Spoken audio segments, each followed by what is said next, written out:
Hey, welcome back and a very happy new year to you. I hope you had a great holiday period and you found some time, even if it was just a day, I hope you found some time where you could just unplug from work, not even think about it, do the things that you enjoy, do the things that you love, be with people that you love. And hey, if you happen to spend a bunch of the days on your own, I see you. I hope you had a great time nonetheless and you found time to relax and recharge and you're ready to tackle 2026. We're doing this together. I have a really good feeling about this year. You're probably thinking, oh, of course you'd say that, like you probably say that every year. No, like for real, 2026, I've got a really good feeling in my gut about this year. I do believe that it's going to be like super hot. We are going to love this year. So what are you going to do in 2026? What is your main goal? Now, I hope that a bunch of you have already got this figured out and you know exactly what you want to do. Hey, some of you probably had this figured out back last Q2. But if you are thinking of a target for this year, let's run through a few things. Maybe you just want to start reselling. Maybe you've seen a bunch of these videos, a bunch of these channels, and you just want to get started with selling on Amazon. So there's a bunch of ways that you can learn how to do it. Like the knowledge isn't really gate kept. If you come across any sources where it does seem a bit gate kept, just ignore it and move on. Move to something else, because how exactly to resell isn't really a secret. There are so many things out there that can help you do this. There's videos on YouTube, there's podcasts, there's TikTok, there's the free 7-day Arbiversity course, which I highly recommend. It teaches you how to get from knowing nothing to making your first sales on Amazon. There's plenty of free online guides. Like the choices are endless and there's so much of it these days. If you rewind and go back 10 years, there wouldn't have been as much and it would have been a bit more of a secret, but now it's very open. I myself have made so many free PDF guides. You can see that there in that picture. There's more than what is on that picture actually, whereby it will get you from not knowing anything to making money. Okay, just follow that, and that is all completely free. Like, it's nuts, but it is free. So if you want those guides, I will have a link to that somewhere, depending on where you're watching it. Might be in a comment, might be in my bio, might be somewhere. It will just be floating around. So have a look around this video and there'll be a link to all those free guides that you can download. No strings attached. I just want to help you. So yeah, you can get started with all of that knowledge. Just set aside your starting budget. It doesn't have to be loads, doesn't have to cost you the world.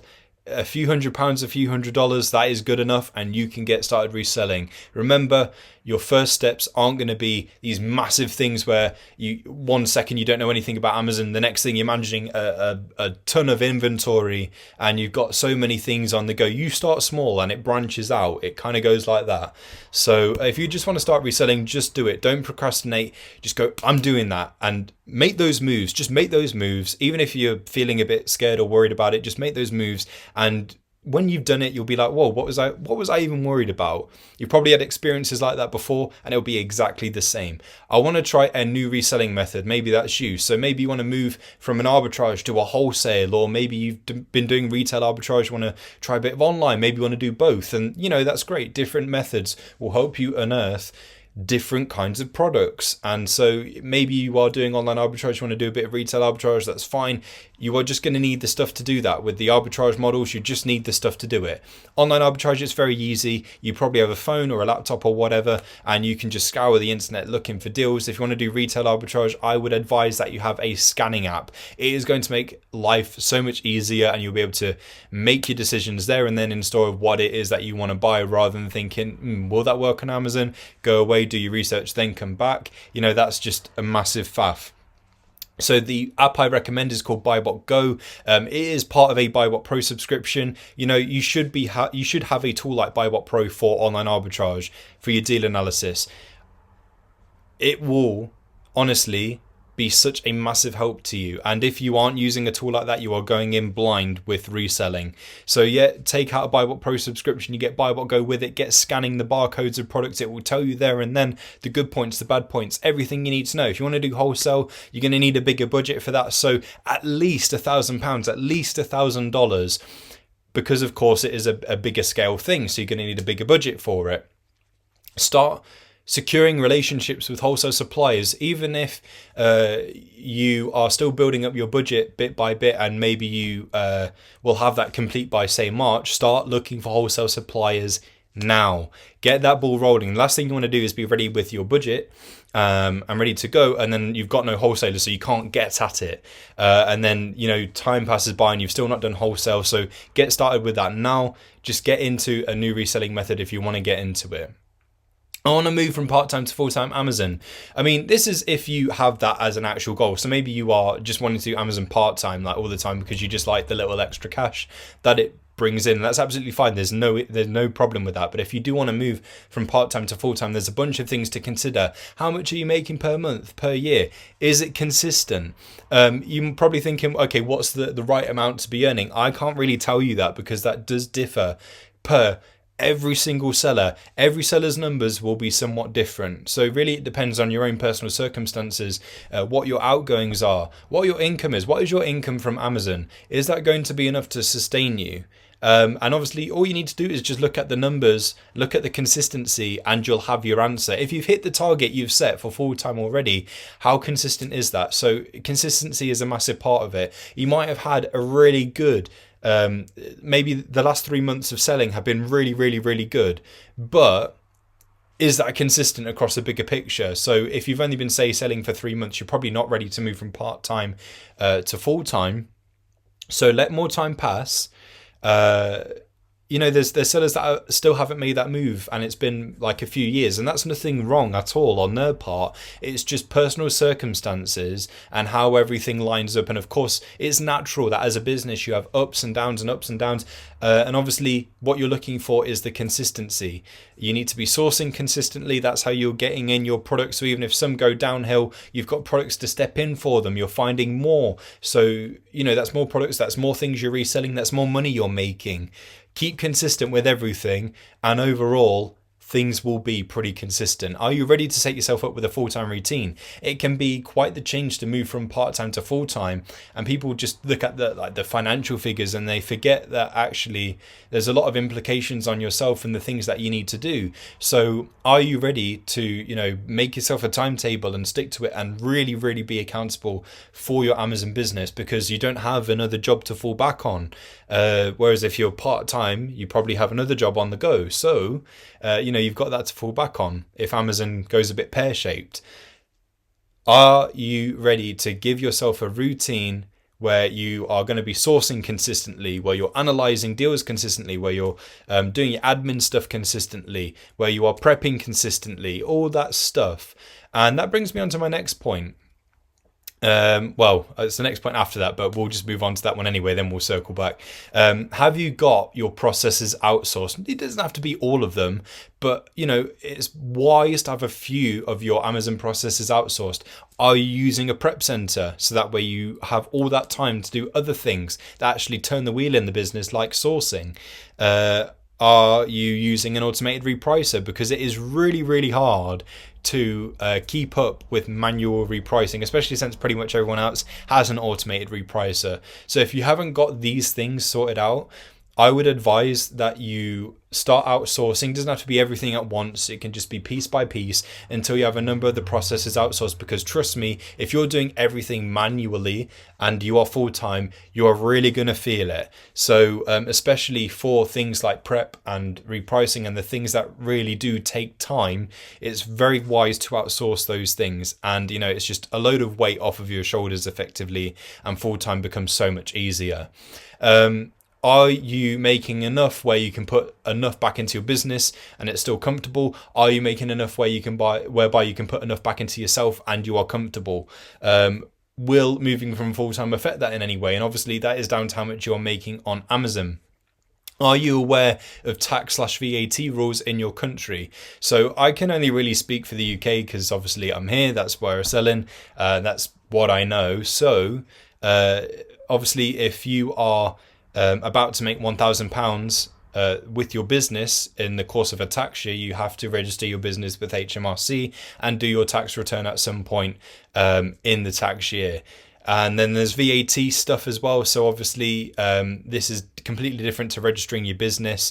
So there's VAT rules that differ depending where you are. So like UK VAT registration threshold for 2025 is £90,000 of taxable turnover. This limit applies on a rolling 12-month basis and will remain in effect at least until 31st of March 2026. This has changed numerous times over the years, so you have to keep an eye on that. Obviously, if you go over that, you really need to smash through that, so that way when it comes to giving HMRC money, you are not then putting yourself out, basically, if you are just scraping that VAT threshold. So if you are going to pass through it, you really need to smash through it. Otherwise, I would say it's wise just to keep bubbling below that. It's up to you. It depends what's going to work for you and your business. I want to outsource stuff in my business. So kind of going back to one of my previous points. So, you know, there's prep centers to take away the whole prep thing. They will do all of that for you. They'll do all of the waiting in for you. The one I recommend is called Skewific. You can see it there in the picture. For repricing, I recommend Profit Protector Pro. All you have to do is set a min price, max price, set an AI driven repricing strategy. And this is one of the best reprices out there because it proactively not only helps you secure the buy box more often, but it will bump that price up to make you more money. It really does protect your profits and combats price tanking, which is a massive issue, and you don't really have to worry about that if you've got Profit Protector Pro. For DID analysis, are you using a tool like BuyBot Pro for sourcing? There's several things you can do. There's deal sheets, there's virtual assistants, there is tools like Sellability, whereby it's kind of like a cheat code almost for sourcing. So instead of scouring through an entire website yourself to find deals, you can just tap that store from within Sellability and it will look through the website for you within a matter of minutes, brings you a list of all potential deals. You just cherry pick the ones that you want, if any are applicable to you, from that list, and boom, done. Sourcing complete. Virtual assistants, do you need some help? Do you need someone to do sourcing for you, with you? Accountants, are you tired of managing numbers yourself? There's accountancy tools out there for Amazon sellers, but you know, would you rather have an accountant to do it? So there's Amazon specialist accountants out there, such as the guys from Smartly. They are great, really, really good accountants. You know, I would recommend these guys. I want to expand what I sell. Focus on getting gated if that's the way that you're expanding in terms of just unlocking what you can sell. So focus on acquiring invoices. It doesn't matter if that product is going to make you 1p profit. It is getting you gated, and that is a massive gift in itself. I know plenty of sellers that have taken a loss just to get themselves gated, and of course I'm not going to advise that you go ahead and do that. I don't want you to lose out on anything, but there's people out there that are really picky with what they're going to get in order to get gated, whereby, you know, it makes them a pound and they're like, nah, I don't want to do that, but like, even if it gets me gated, just do it, because then you don't have the literal like gate there of Amazon saying, no, you need to apply to get gated. Like, get that gate unlocked. Just get that gate unlocked everywhere you can. Anywhere and everywhere you can. It gets easier the more that you do it, because Amazon, as you keep submitting invoices, will go, you know what, they know what they're doing. They're getting stuff from reputable sources. We'll just engate you in a load of other stuff as well. So keep at it, and eventually Amazon will be your oyster. If you have gotten past this stage and you're just looking to expand in general, like you're already selling a load of different things, but you want to expand further, some sellers focus purely on golden products. So things that have, got high sales, high profit, high ROI, and that is great. The more of those you can find, excellent. But you can't just solely rely on finding only things like that. You need all manner of things really to make your inventory work, to make reselling work. So don't forget about things like small replenishables, because whilst the profit might not be mind-blowing just looking at one, like everyday products, and that's what I'm going to talk about in a moment, everyday products are also where it's at, because there is a constant need for them. People are buying them literally all the time. Like toothpaste can be that in itself can be a different type of golden product on Amazon, because whilst the profit isn't mind-blowing, the amount that it sells per month will be mind-blowing, because everyone needs it all the time. There are going to be consistent and constant orders for things like that. So you find yourself a good replenishable, and it is the gift that keeps on giving. You don't have to worry about trends or things going downhill, uphill. Replenishables that people use all the time aren't really going to go out. With the recent Amazon fee changes, they are basically wanting to compete with TikTok Shop and Temu. That's what it's all about, really. That's why those fee changes have come into play. If you haven't yet seen anything about that, some of those things came into play at the end of 2025. Some of these things will continue to be in play and change all the way up until February from what I read. So there'll be a bunch of benefits, Amazon fee changes, things getting lower. And the whole reason for that is because they want to be on that like everyday marketplace that bit more. So again, competing with things like TikTok Shop and Temu. So I think basically you will, in senses, be rewarded for like supplying Amazon with those everyday products, things that people are buying all the time. And, the reward is lower fees for you. That's more money in your pocket. Amazon, I think they're really wanting people to do that right now. They want to really tackle TikTok Shop and Temu, like head on with those everyday products. So, they will probably really look after you for things like that. And that just seems to be the way that the wind is blowing from my understanding of everything that's changed with Amazon over the past few months. So if you want to expand what you sell, have different sets of criteria for different things. Think a bit outside the box, but also, think in the box as well. Often the things that work out really well are things that are right in front of us, but we think, that's too simple, that's too straightforward. Sometimes simple literally just is simple. There's no trap. So get at it with getting engaged, get at it with your sourcing and finding more things. There's so many products out there and they are all waiting for you. I hope that you have a really good year. Obviously, I'm going to be here to help you along with all of my videos, all of my guides, all that kind of stuff. I'll be here throughout 2026, cheering you on because you can do it. Let's smash 2026.